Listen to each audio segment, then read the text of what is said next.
to tell me that my daughter nearly died today. I was going to call you, but I was settle on her first. There's something that her mother should be doing, but instead I had to overhear it in the diner. Look, I can promise you you'll always be welcome in the family. Okay, and you will always be loved. What do you reckon?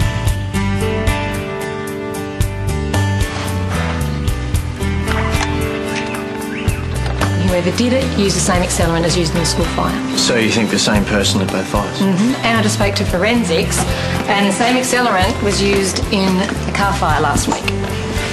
We have 5 bug on our hands.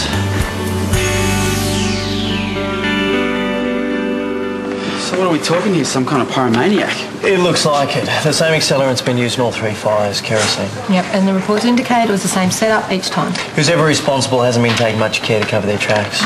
So we're thinking it's some kind of amateur? It must be, or they wouldn't be so careless. Any theories who it might be? Not that we can back up.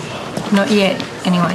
The first thing we need to do is get a psychological profile of the type of person that would do this sort of thing. Yeah, the fireys have got that info. Good, do you want to get onto that? Yeah, sure. Also, can you do a call around to suppliers to see if anyone's been stocking up on kerosene in the last few weeks? Yep. What is it, Fitzy? Well, I keep coming back to our first suspect, Drew Curtis. Oh, Peter Baker's kid. Look, I hope I'm wrong, I really do. But he's been in the right place at the right time at least once that we know of. True. And we had no unexplained fires until he landed in town. All right, let's do a background check, see what we can dig up. If he is our pyro, we've got to act fast. Excellent. Now they just need to go in a covered oven dish. Okay, like this one. Yeah, that'll do. Oh, and make sure you put some olive oil on the bottom. Hey, how much do we reckon? Can't he cook either? Hey, my barbecues are legendary in this town, thanks. Yeah, as a smoke hazard. She can't handle the competition. Don't worry, mate. Nothing's as bad as boarding school food. Thanks very much. Hey, so speaking of school, now's probably a good time to discuss getting you enrolled at Summer Bay High. Mate, you're going to have to finish school at some point. Yeah, I'm not ready yet, okay? I know you've been through a lot of upsets in the last few weeks, but it'd be good to make a fresh start. Just get back into a normal routine. Yeah, I'll think about it for next term, okay? Once I'm more settled. Well, school might be the easiest way to get Yeah, settled. I know. Okay. What do you want me to do with this? Nothing, we just put it in the oven 20 minutes before we're going to eat. Okay, that gives me enough time to go for a swim. Just think about the school idea, okay? Yeah, I'll think about it. See ya. See ya. And a tub of butterscotch ice cream, please. Oh, somebody's in for a naughty night. That's the idea. What's the big occasion?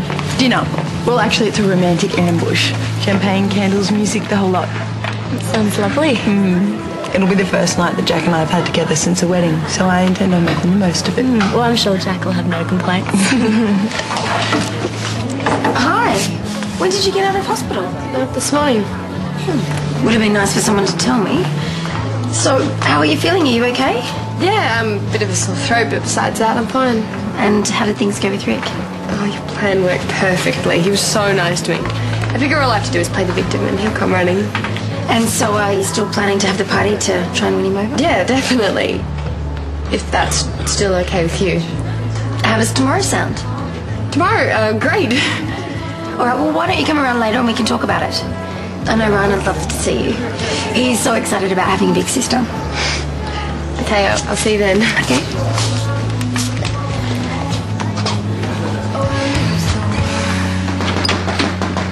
All right already. Hold your horses. God save Ireland. Oh, Amanda, what a lovely... Why didn't you tell me that Belle had been discharged from hospital? I tried. 3 times. Your phone rang out. Oh, you called 3 times trying, do you? Yeah, I do. You know, this is the second time that you have purposely not passed on information about my daughter. You are trying to drive a wedge between us, aren't you? Oh, don't be ridiculous. I won't stand for this. So tell me, Amanda, is that a serious threat or just another bad performance? Why don't you just try it and see? What's going on?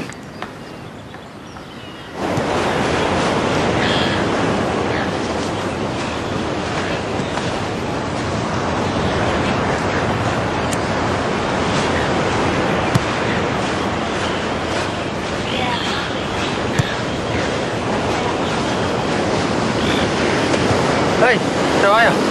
Yeah, I'm alright. Yeah, you look good. What's up? I just keep having these flashbacks about the school fire. I just keep going over and over in my head, all the smoke. Well, look, just give it time. Okay, once you're back to school tomorrow, everything will be normal. I don't think I can face school. What? Come on, you'll be fine. Look, just don't think about it too much. And listen, if you need to unload, I'm here. Thanks, I appreciate that. Cassie doesn't mind us talking like this, does she? Well, she knows what happened. She understands. Anyway, I was thinking I should have that party I was talking about last week. Are you up to it?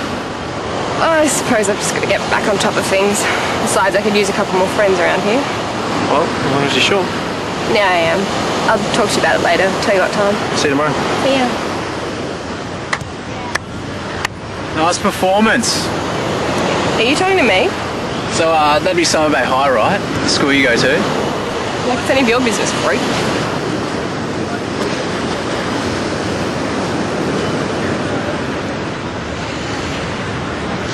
Okay, here's your typical pyromaniac profile. Male, young, socially awkward. Often scarred by a traumatic event or family disruption. Shows early fascination with fire, which leads to obsession.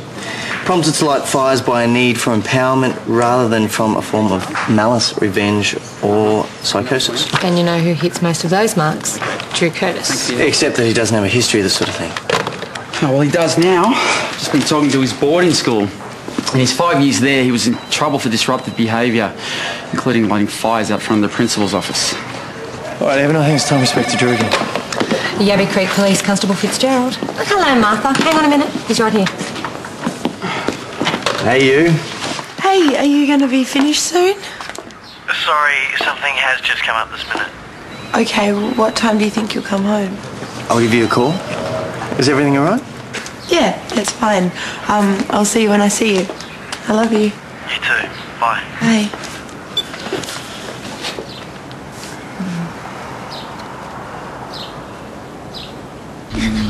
Doing your homework, eh? Yep. Yeah, never stops. You look pleased with yourself? Yeah, I was just thinking about the whole school thing, and you're right. I should start Summer Bay as soon as possible. Well, that's great Wow, news. what changed your mind? What Dan said, about making a fresh start. It makes sense. It's what I need. Well, good decision, mate. Yeah, thanks. Is anyone else starving? So, when do the tomatoes have to go in the oven? Oh, well, we can have an early dinner if you want. Yeah, no, I can do that. Drew, how's it going? You remember Constable Rice? Now what? Hey guys, what's up? Sorry to bother you like this, but we need to have a word with Drew down at the station. It wasn't me. How many times do I have to tell you? We know that you're in trouble at school for lighting fires. I don't believe this. Come on, mate, it'd be easier if you just cooperate. One fire 3 years ago. Me and a couple of guys made a dummy of the headmaster and burnt it on the path outside of his office. That's all it was. All right. So, where were you yesterday when the fire started at Sunday High?